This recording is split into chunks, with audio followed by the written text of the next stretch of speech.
As I was reflecting, meron pong apat na nais kong i-highlight sa aking mensahe sa hapon na ito.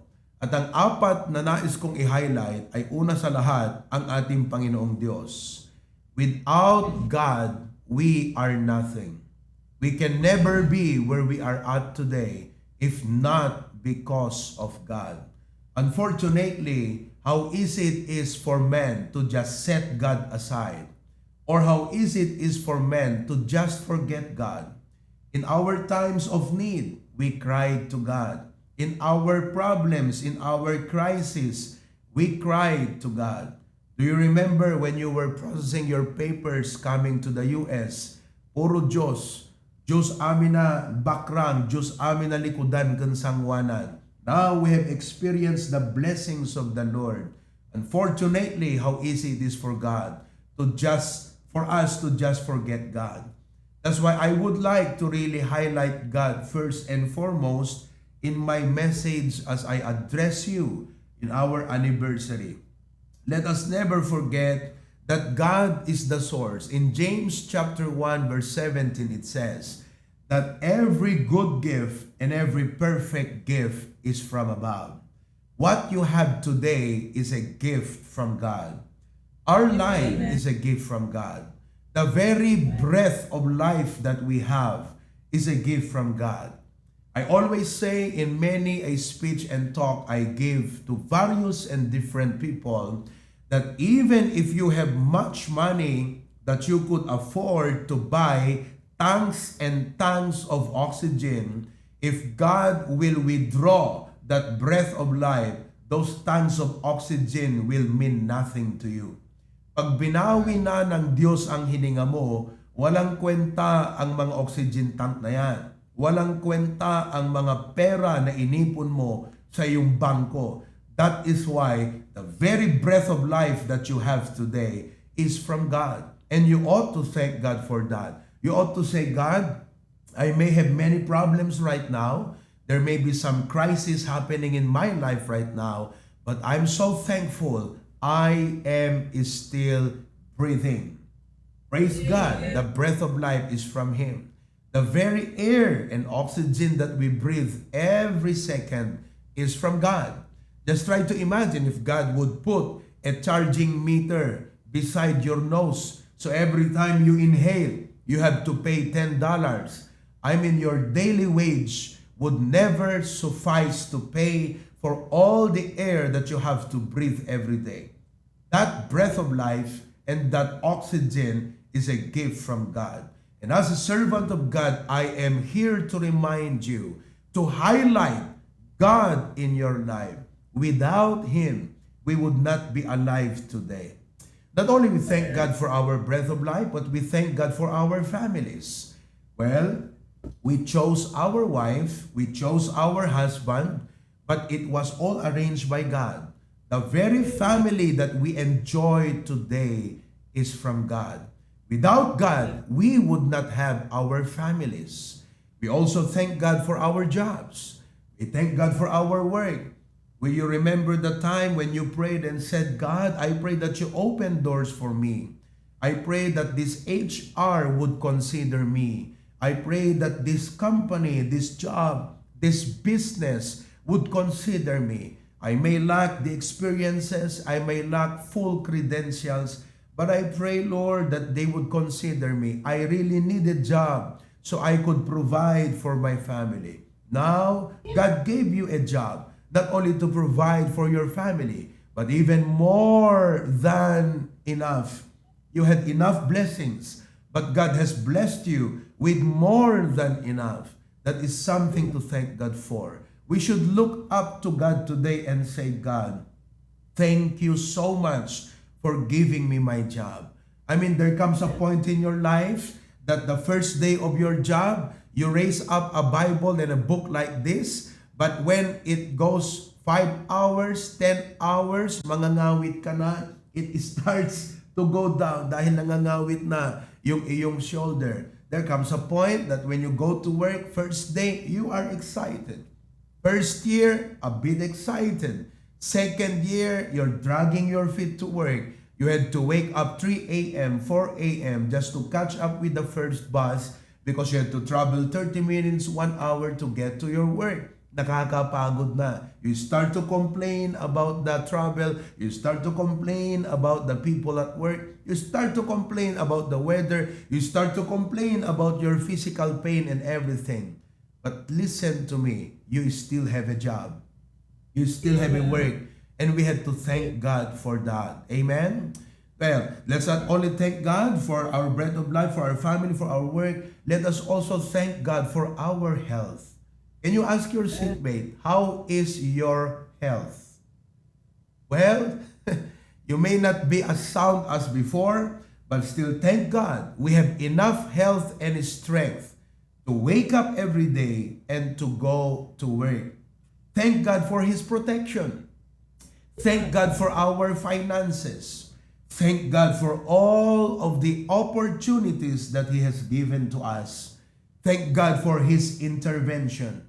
For where we are today, it is all by the grace of God. That is why I would really want to highlight today that if there is any person, anyone that deserves the honor, the glory, the praise, all of the highest appreciation, it wouldn't be our family. It wouldn't go to our friends. It wouldn't go to our bosses at job. It would go to God Almighty alone. I would like for us to set that tone in our mind. As I start the message, this would be the tone of our message. Let's give praise to God. Kaya mga kapatid, with your best, palakpakan natin ang ating Panginoong Diyos. Can we give a round of applause and clap to our God? Just thanking Him. Amen? Just thanking Him. Alam po ninyo, kahit ito lang ang naibigay kong mensahe sa inyo pag uwi nyo, napakaganda na po ito. Uuwi tayo. Nobody is a self-made man. Of course, you had your effort, you had your intelligence, but even all of that came from God. You had families who helped you. You had friends who supported you, but even those people were all given by God to season your life. Everything came from God. Every good and perfect gift is from above. So I really would like, once again, to highlight God in the occasion of our church anniversary. Amen? Can I hear your amen? Okay. Now, the second that I would like to highlight this afternoon is His servant. This is not a birthday occasion. This is not a wedding occasion. This is not a funeral service. Although some of those faces I see, they look like to be in a funeral service. I hope your faces are smiling right now. We are not in a funeral service, but this is an occasion of a church anniversary.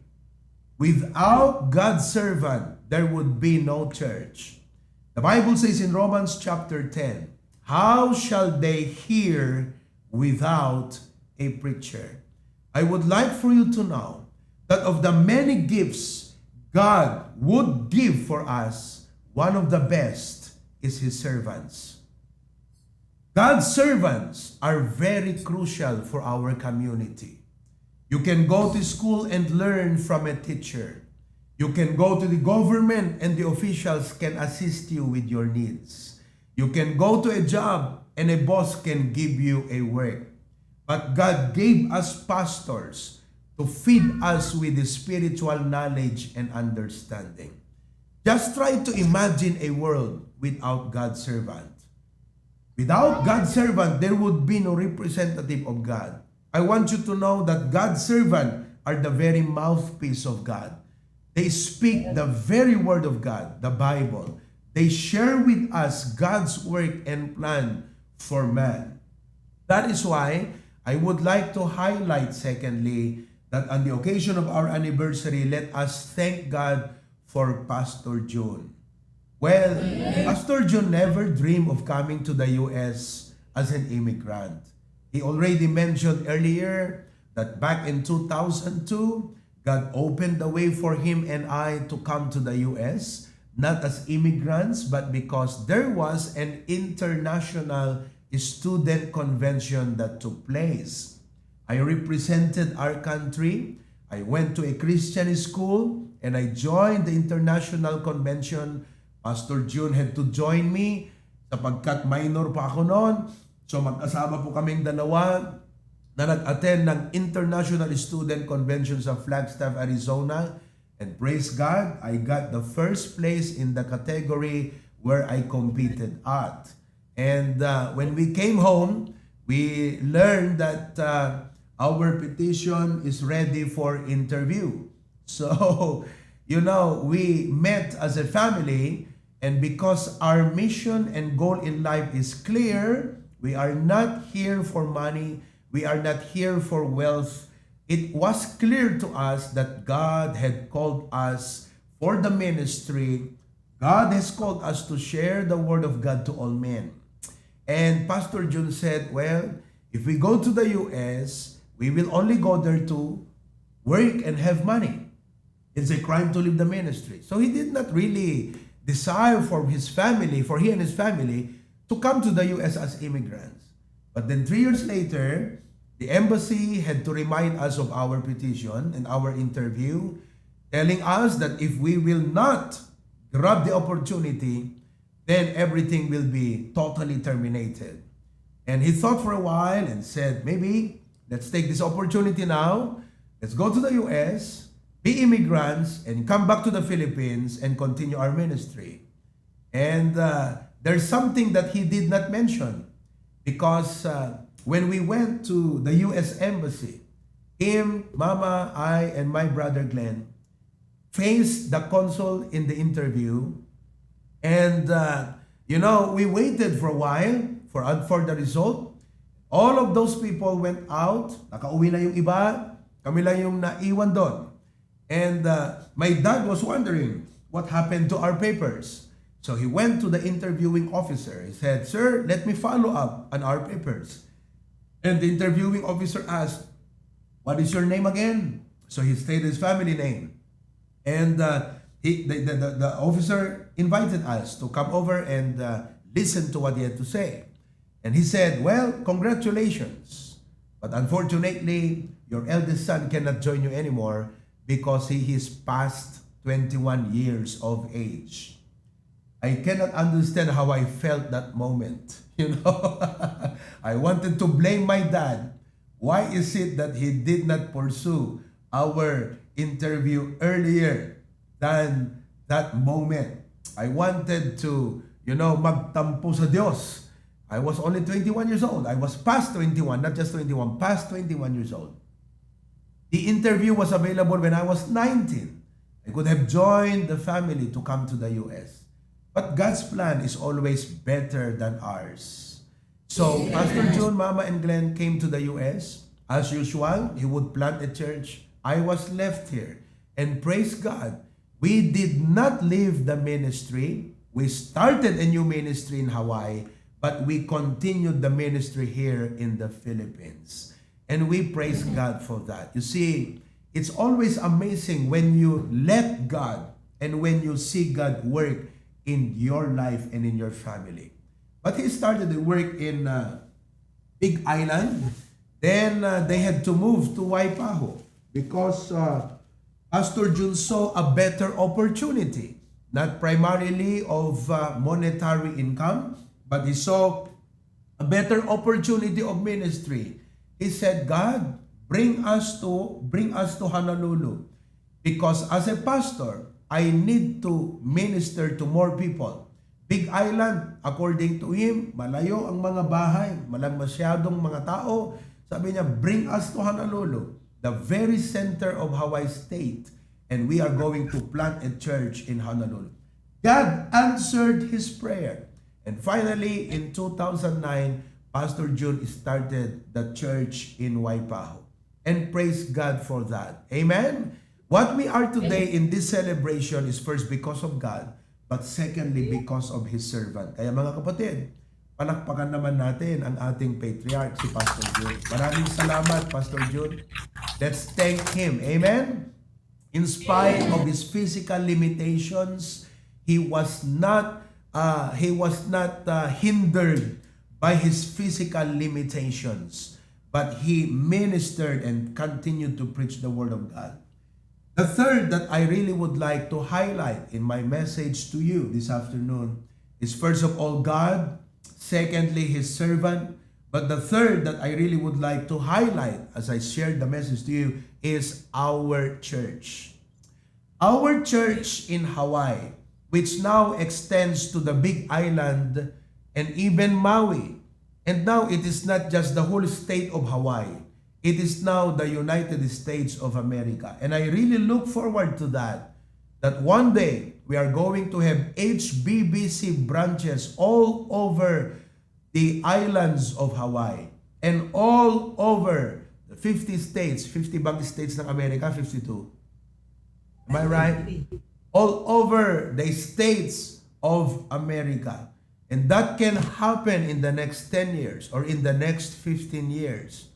There's something I would like to tell you. Why our church in Hawaii is a very significant ministry of HBBC International. That is because HBBC Hawaii is the very first church and ministry established and started by HBBC Philippines abroad. Ang HBBC Hawaii, ang kauna-unahang gawain na nasimulan ng HBBC abroad. When I say abroad, across from the Philippines. Because we used to plant churches all over Ilocos Norte and the Region 2. We wanted to start HBBC both in Region 1 and in Region 2. And now we are starting to fulfill that. Actually, last night, I just shared the gospel to a employee of a BDO. You know, she works at BDO office in Vigan. And she is from Bantay, Ilocos Sur. She accepted Christ as Savior. And we have one member studying at Vigan, si Christine taking up medicine. And we look forward to start a Bible study in Bantay, Ilocos Sur very soon. So, 20 years ago, we would go and plant churches in Region 1, in Ilocos Norte, and even in Ilocos Sur. We would also go and plant churches in Region 2. Nakakarating tayo dyan sa Cagayan, all over Cagayan, until Apari, Santa Ana, lahat po yan. All starting from Santa Praxedes, yun pong pinaka-boundary ng Pagudpod at ng Ilocos Norte at Cagayan. And then nakarating po tayo ng Tugigaraw. All over. But it's amazing how the Lord would help us start a work in the US through Pastor June. Kaya itong ating ministry sa Hawaii, mga kapatid, ang kauna-unahang ministry na nasimulan ng HBBC abroad. Now, consequently, ang kauna-unahang ministry na nasimulan din natin abroad through the live stream. As you see, I am preaching via the online. No? Nandito ako sa Pilipinas, nandiyan kayo sa Hawaii. We are using the internet as a medium to come across together, each other. But the very first ministry that God allowed us to start as a result of our online ministry is the ministry in Australia. Today, the ministry in Australia is growing. Their attendance yesterday was 20. Praise God. They had 2 visitors. I recently baptized 11 new believers in Australia. And we look forward to start HBBC all over Australia. If the Lord would allow me to visit Australia again, maybe December or January, we will visit Sydney and baptize a new believer. We will also visit Melbourne because we have a member there in Melbourne, Australia. So all our folks are now moving out, and as they move out, we start churches everywhere. As I say this, I was prayerfully thinking, I was sitting down, and I said, God, what could happen in the HBBC in the next 5 years? In the next 10 years, there will be more and more ministries that we could start for the glory of God. Amen, mga kapatid? Kaya palakpakan din natin ang ating church dyan sa Hawaii. Oo. We went through mountains and valleys. We went through seas, rough seas, and still river. But praise the Lord, we were able to cross all of these roads, and we are where we are at today. Brethren, the future is as bright as the promises of God. We can win more souls. We can see more people come to Christ, and we will see more of these people coming to Christ, becoming a dedicated follower of the Lord Jesus Christ. Sana po dumami pa sa Hawaii ang magiging followers ng ating Panginoong Jesucristo. Amen, mga kapatid? Okay? Amen. Now, before I come to the last point of my message, I really also would like to highlight, as far as our church is concerned, that our church is God's power station on earth. You see, here in the Philippines, every nation has a power source. For example, we have the windmill. That's a power source for electricity. In Isabela, we have the hydroelectric power plant. In Ramon, Isabela, we call that Magat Dam. Okay? In Isabela, we have all other power sources, you know? But all of these power sources, the thing is, every province, every region, they have a power station. Okay? I want you to understand this. They have a power station. What happens is this: the power station serves as a unit to relay electric power from the source to every household and establishment. That's why we have all of this electricity going on and running in our homes, in our establishments, in every all of that. We have these things happening and going on. Why? Because there is this thing called power station that serves as a unit to relay the electric power from the source to all of these households. Listen to me. In the same manner, God is the source of life, of power, of hope, and blessing. And I find in the Bible that the church is God's instrument, like a power station, to empower our homes, our lives, and even our country. Yan po ang role ng church sa ating community. It brings the message of hope and blessing from God to every household. You see, I would like for you to know that more does not always mean quality of life. More money does not always mean you have quality of life. More food does not always mean you have quality of life. More friends does not always mean quality of life. But I am here to tell you that with Christ, there is quality of life. I always say, where Christ is, there is no crisis. In John chapter 10, verse number 10, it says, I am come that they might have life, and that they might have it more abundantly. See, the thief cometh not, but for to steal, and to kill, and to destroy. Ano daw po ang layunin ng dyablo sa buhay at mga pamilya? To steal, to kill, pumatay, and to destroy, sumira. That is why we have all of these elements and factors around us to destroy our lives. But Jesus said, I am come that they might have life. Pumarito ako para magbigay ng buhay, and that they might have it more abundantly. That is quality of life. The school cannot give that. The government cannot give that. It is Christ who will give that through His church. Yan po ang role ng ating church. That is why, moving forward, I would like to highlight our mission as a church. As a church of God, let us continue to share the gospel to the lost. Now, everywhere I go, for the past 3 weeks, I've been preaching to various organizations, institutions, and different kinds of audience.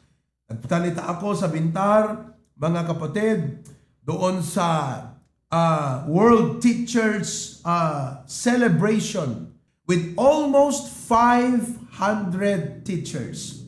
Mga kapatid, I shared to them the Word of God. I shared the gospel to more than 300 parents of students in Sarat National High School.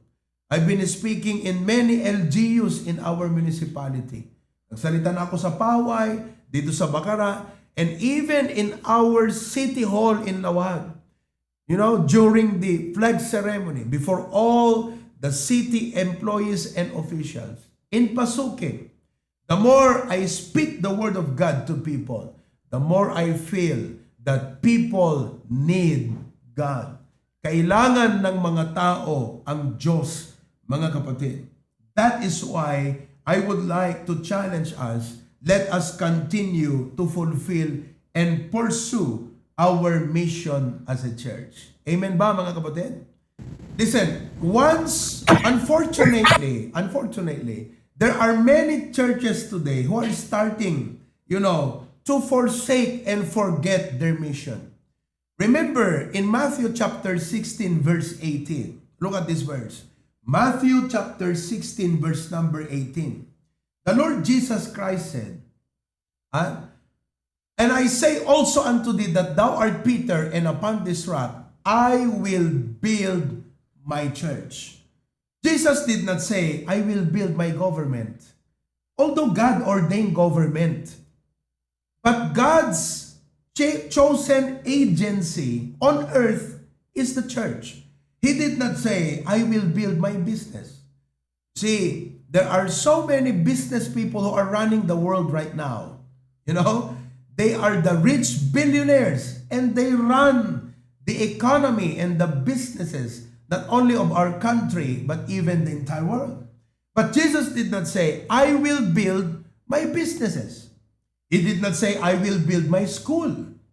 We thank God for schools where we bring our children to. They learn the basics of mathematics and language and history and literature and all of those necessary things to go through in life. But Jesus did not say, I will build my school. He did not say, I will build my charity. Thank God there are charity organizations that are geared to helping people, especially in times of calamities, in times of need. But Jesus did not say, I will build my charity. He did not say, I will build my company. But Jesus said, I will build my church. What does that tell us? Because government, business, school, charity, company can go and continue to operate and run the world. But if God has to meet the spiritual longing and need of men, God will do it through the church. That is us, brethren. That is why, for all of you who attended this afternoon, if you are a visitor, I want you to know there are 3 families God wants you to be a part of. 3 families God wants you to belong to. The first family God wants you to be a part of is your biological family. That's your dad, your mom, your siblings. That's your husband, your children, your wife, your children. That's your biological family. God created the family. And I want you to know, one day, that relationship will be permanently, ultimately, and eternally be cut off. Because your biological relationship cannot be carried to the next stage of life. Sa langit po, wala nang tatay doon. Wala nang misis. Yung misis mo ngayon dito, hindi mo na misis sa langit dahil wala nang mag-asawa doon. Yung magulang mo dito ngayon, wala na doon sa langit, hindi mo na magulang yan. Yung kapatid mo dito, hindi mo na kapatid sa langit. That is why the biological family is only good for this entire lifetime. It will never be carried to the next life, which either in heaven will be or in hell. But still, God created the family and the home to nurture, to give us the first basic fundamental education and values of life. Thank God for our families. Now, the second family that God wants you to be a part of is the heavenly family. Because whether we like it or not, all of us will die. Whether you like it or not, you will die. You tell that to your seatmate, you will die. Mamamatay ka rin eh. Amen ba mga kapatid? Oh, kain ka ng kain, mamamatay ka. Huwag kang kumain, mamamatay ka. Kaya nga tinanong ko kahapon doon sa Batak City, anong mas maganda? Patay dahil sa gutom o namatay dahil sa kabusugan? Diba? Ano mas maganda ron? Busog ka, patay ka. Gutom ka, patay ka. Busog na lang. Patay din. Diba? Oh, kain ka ng matamis, patay. Huwag kang kumain ng matamis, patay. Kain na lang ng matamis, patay din. Oh, diba? Yun yung utak ng mga pilosopo. But my point is, you will die. The thing is this, tama yung sabi ni Pastor John kanina. Work ka ng work, ipon ka ng ipon, mamalaki ka, mayaman na ako, may milyon na ako, namatay ka, hindi mo naman madadala. Am I right? When you die, you won't be able to bring and carry anything along with you beyond. The only thing that matters when you die is the eternal destiny of your soul. That is why my question to all of you, especially those visitors who came this afternoon, is this. Are you prepared to die? Do you know that when you die, you will go to heaven? Because the next family that you need to be a part of is the heavenly family. Not everyone will go to heaven. Oh, I will also tell you this. There are many people who think they will go to heaven, but they will end up in hell. There are people who think they will go to heaven. Why? Because they believe, well, I'm good enough. Hindi naman ako masamang tao. Wala naman akong pinatay. Wala akong ninakawan. Wala akong ginawan ng masama. Mabuti akong tao. So palagay ko, I will go to heaven because I am a good person. Listen to me. You don't go to heaven because you are good enough. Nobody can go to heaven because he's good enough. No one is good enough, rather. I would say that way. Nobody is good enough to go to heaven. Pag mo sabihin na, mabait ako, mabuti akong tao, kaya ako pupunta sa langit. You realize that? Oh, no religion can save you. Pag mong ipagmamalaki na, pambira, member ako ng ganitong church. Nagbaptize pa ako dyan. 3 kaya ang church ko. Kahit gawin mong 10, hindi ka pa rin maliligtas ng relihiyon mo. That's why God gave His Son Jesus Christ, and Jesus suffered on the cross. He died, He paid for the penalty of our sin so that we can be saved. Tatandaan po ninyo, because of sin, our relationship with God was broken. Oh, anong nangyari sa relasyon natin sa Diyos? Nahiwalay. You see? And if that relationship will not be restored back, we will go to hell. Kaya salamat na lang. God gave His Son. Jesus paid for our sin so that we can be restored back to God. And the Bible says, listen to me now, whosoever believeth in Him should not perish, but have everlasting life. Listen to me. Hawaii is not the best that you can ever have in life. Heaven is the best that you can ever have. You can be proud that you're in Hawaii. You can be proud that you are rich in Hawaii. But if you will go to hell, what shall it profit a man if he gain the world but lose his own soul? What am I telling right now? I am trying to give a comparison between your temporal life on earth and eternal life. Now, I look at you. Tinitignan ko kayo dito sa screen. Mukhang yung karamihan sa inyo, nakalahati nyo na ang buhay nyo. Ibig sabihin, kalahati na lang ang natitirang buhay nyo sa lupang ito. Right? Yung iba sa inyo dyan, tinitignan ko, naubos nyo na yung 2/3 ng buhay nyo. 1/4 na lang ang natitirang buhay nyo sa lupang ito. Listen, if you are age 50, wala na eh. Mabuti pa kung may 10 years ka pa sa mundong ito. Do you realize that? Our life on earth is limited. Kaya sinasabi ko sa inyo, ang isang mahalagang bagay na dahil limitado ang buhay natin dito at malapit ka nang mamatay, ang mahalaga saan pupunta ang kaluluwa mo pag ikaw ay namatay. Why? Why am I telling this? Because not many people are mindful of that. Not many people are thinking of that. Yung mga bata dyan, yung mga age 40, feeling nyo ang lalakas nyo pa. Diba? Naalala ko tuloy yung kwento ni Pastor June na meron daw pinasyalan sila sa Aparinon na parang patay.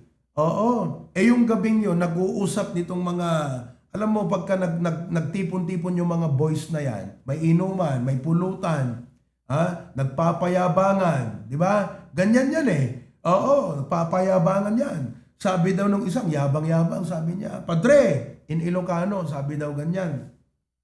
Itang digiti takyag ko, Padre, ko nana, umang-angus pe lang. He's what? About 55 years old. Diba? Malakas pa ako. Parang sinasabi niya, kaya kong magbuhat ng isang kalabaw. Grabe, diba? Yung baby na kalabaw siguro ang ibig niyang sabihin. Diba? Kayang-kaya ko ba? Kaya pelat agarado. Pangpangas na. Di nag-inuman sila. Inuman ganyan. Ngayon, mga kapatid, nagkaroon ng gulo. Ng gulo. Siyempre, sa inuman nila, may sumisigaw na dyan, mga nagsasagutan na, nagkaroon ng gulo. Ang matindi, may isang loko-loko, mga kapatid, binunot po niya yung extension, tinanggal, kaya nawala yung ilaw. Nawala. Mas may loko-loko na naman dahil may dala siyang balisong. Alam niyo ba yung balisong? Nung araw, ganyan yung mga tao, dadala ng balisong. Nilalaro pa ng ganun eh. Idalang balisong. Dahil lasing mga kapatid, wala sa katinuhan ang pag-iisip. Anong ginawa niya? Ginamit niya yung balisong. Gawa ganyan na lang siya. Parang Fernando po ba? Diba? Ganun na. Okay. Doon nung ibinalik yung ilaw ng ganyan. Kita nila, sugat-sugatan yung mga tao. Yung iba. Pero nakita nila, yung nagmamalaki na, umang-angas kan pelang titakyag na kakabsat. Naburay-rayan, deti buksit na, patay. That's why you do not become proud of life. You do not become proud of tomorrow because anytime you will die. Mga kapatid, limitado lang ang buhay natin sa lupang ito. Kaya, sinasabi ko yan sa inyo because that many people are thinking of life that way. We are just thinking about what I can get, how I can earn, how I can become rich, what house to build, how many cars to buy, anong may pagyayabang ko sa aking kapitbahay, anong may pagbamalaki ko sa Pilipinas, anong may pupost ko sa Facebook na naman. Karamihan ng tao, ganon ang iniisip sa buhay, mga kapatid. They never realize that their life on earth is only temporary, that they will die. And I am here as a servant of God to tell you, you will die. Hebrews chapter 9 verse 27. Hebrews chapter 9 verse 27, it says, okay? And as it is appointed unto men once to die, but after this, the judgment. Ito yun eh. Whether you like it or not, you will die. Next. Whether you like it or not, you will face judgment. On the judgment of God, according to Revelations 20:15, the book of life will be opened. Hindi na pinag-uusapan dito saan ka nagtrabaho. Hindi na pinag-uusapan dito, maganda ba yung bahay mo sa lupa. Hindi pinag-uusapan dito, gaano karami ang kwintas mo na parang kadena. Hindi na pinag-uusapan dito, ang mga kayamanan mo. Sapagkat ang Revelations 20:15, ganito ang nakalagay. And whosoever was not found written in the book of life was cast into the lake of fire. Yung wala daw pangalan sa libro ng buhay na yan ay itinapon sa dagat-dagatang apoy. Ang tanong ko sa inyo, do you know that your name is written in the book of life? Have you ever thought of that before? You never thought of that. People are never thinking of that. As if life is eternal on earth. No, life is limited on earth. It is temporary. Ngayon, ang pinakamahalaga sa buhay natin sa lupang ito is to make sure our name is written in the book of life before you die. Kasi ang iba, ang mentality ganito. Ang sabi, katsakto lang maamuan tong mataya ka kunana. Tapos sabi ng iba, makaamunto ti Diyos na ano yan na pangipanan na kanya. Alam mo yung ganong mga sagot? Diba? Oo, bahala na daw ang Diyos kung saan niya siya ilalagay sa langit daw o sa impyerno. Listen to me. While you are alive, you can prepare for it. That is why we have the Bible. It was written that we may know the plan of God to save men. This book has 66 books from Genesis to Revelation in its entirety. The focal point and central message is not about how to become rich. It's not how to become prosperous. It is not how to become successful in this life. The central message of this Bible is God's plan to save men. John 3:16 is the heart of the Bible. For God so loved the world that He gave His only begotten Son. Can you imagine the God of the universe who created you and me would make a remedy and solution for us to be saved because we cannot solve the problem ourselves. Nahiwalay ang relasyon. Alam nyo naman tayong mga tao, mahilig gumawa ng remedyo. Pag may tagas yung gripo, imbes na bumili ng bagong gripo, hinahanap pa natin yung interior ng lumang bisikleta natin. Kinugupit natin yan. Tinatalian pa natin yung gripong yan. Am I right? Ginagawan natin ng remedy. But the only thing that you cannot find a remedy of on our own is our salvation. No religion, not your good works, not your efforts to obey the commandments. None of that. And because there's no human remedy, God knew He is the only one who can provide the solution. Yung titignan mo yung John 3:16, okay? Tignan nyo maigi, John 3:16. For God so loved the world that He gave. Listen, there are two important verbs in that verse. The first verb is gave. That is God's part. Ang parte ng Diyos ay magbigay. He gave. Now, what could happen to men if God did not give? You can be the most successful on earth. You can be the most prosperous. You can be the richest person of earth. But if God did not give His Son, you will perish in hell. But thank God He gave. I want you to realize that. He gave His only begotten Son. Jesus Christ is God Himself. He came in human form, took the form of a servant. Parang ikaw yung taong disente na pumunta ka doon sa buhay ng mga taong rugged. Yan ang Diyos natin. Creator of the universe. Iniwan niya yun. Pumunta sa ating katayuang makasalanan. Kinuha niya ang form of man. And the Bible says, He died on the cross. God dying for you. Are you not supposed to die for God? He's not supposed to die for us. We are supposed to die for Him. But He died for us. Why? So that He paid the price for our sin. Now, the next important word you need to get there is that whosoever what? Believeth in Him. Are you still listening? Believeth. Yeah. You see, God's part is to give. Our part is to believe. Even if God gave His Son to die, if you don't believe in Christ, meaning if you don't receive Christ as your Savior, you will perish and you will not have everlasting life. But the Bible says that whosoever believeth, it did not say whosoever go to church, whosoever is religious, whosoever is good enough. No, it says whosoever believeth in Him should not perish but have everlasting life. Listen, I gave you a difference between our temporary life on earth and everlasting life. The most important goal in this temporary life is to prepare for eternity. We are broken from God. God made a way to restore us back. And that what you need to do today is by faith, receive Christ into your life as your personal Savior. This simple prayer can make a big difference in your life. When you would say, Lord Jesus, I realize that I am a sinner. And I realize that my relationship was broken. That you died on the cross to pay for my sin, to bring us back to God. Now I do not want to perish in hell forever. I receive you and come into my life as my personal Savior. Pag tinanggap mo si Jesus ngayon, listen to me, you have received the greatest gift of God, which is eternal life. Would you bow your head? We have visitors right now. First time. Maybe it's your first time to see me. But this is the message of God. He loves you. He has a plan for you. And He wants to save your soul.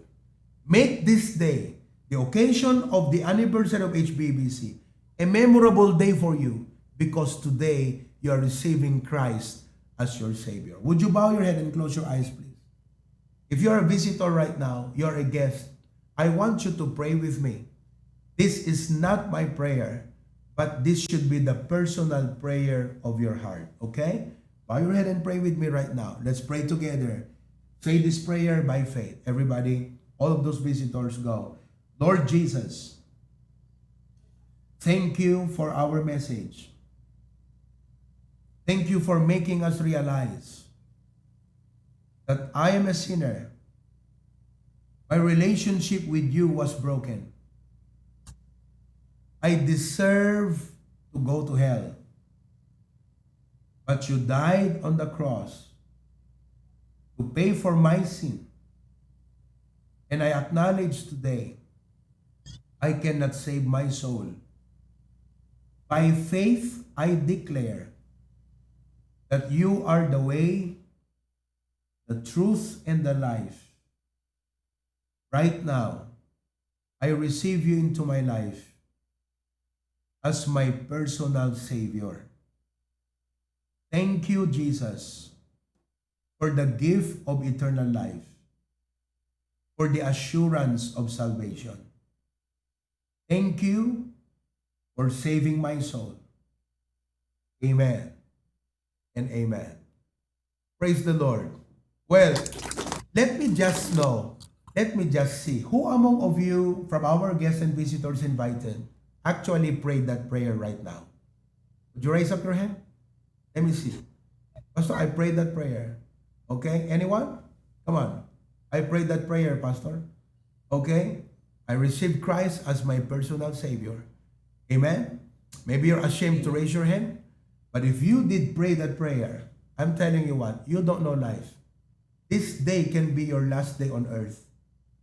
But if you have accepted Christ as your Savior, your eternity is secured in heaven. Amen? Okay. Yeah. Now, as I close, listen to me. 3 families you need to be a part of. Number 1, biological family. Number 2, heavenly family. If you have accepted Christ today, your name was written in the book of life, you are now enlisted as a part of the family of God in heaven. If you have not accepted Christ today, I don't care who you are, but you will go to hell. But if you have accepted Christ today, whoever you are, whatever is your past history and background, if you have accepted Christ today, He has washed away all of your sins and has written your name in heaven. You are now a part of number 2, heavenly family. Number 3, you need to be a part of a church family. The church is like a family. The church is where you will grow. The church is where you will get your source of spiritual encouragement and support. Amen? I would like to encourage our members right now. As I close, listen to me. As we move forward, habang po tayo magpatuloy mga kapatid. Buhay pa kayo? Amen? Buhay pa? Alright. As we move forward, okay? I want you to expect these things from God. Alright?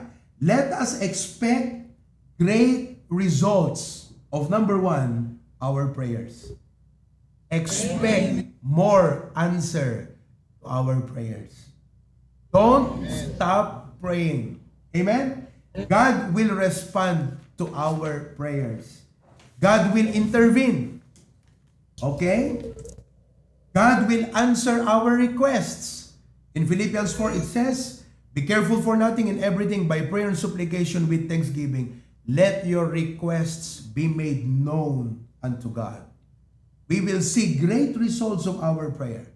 God will give more than what we ask for. You're only asking for something, God will give you greater thing. I remember our church in Lawag, way back in 2011. Sabi ko noon sa mga kapatid, mag-pray tayo, nabigyan tayo ng lote. We only asked for a property, a lot. But you know when God answered, He gave us a property, packaged pa, may kasamang bahay. Kaya yung ating church sa Lawag ngayon, may property na, may bahay pa. Because God will give more than what we ask for. Not only that, He will give better than what we ask for. Maybe you ask for something, God said, no, I have something better to give to you. But brethren, as we move forward, let us continue to pray and expect great results of our prayers. Amen? Secondly, let us expect great results of our perseverance. Don't get tired. Kung may dapat hindi mapagod tayo.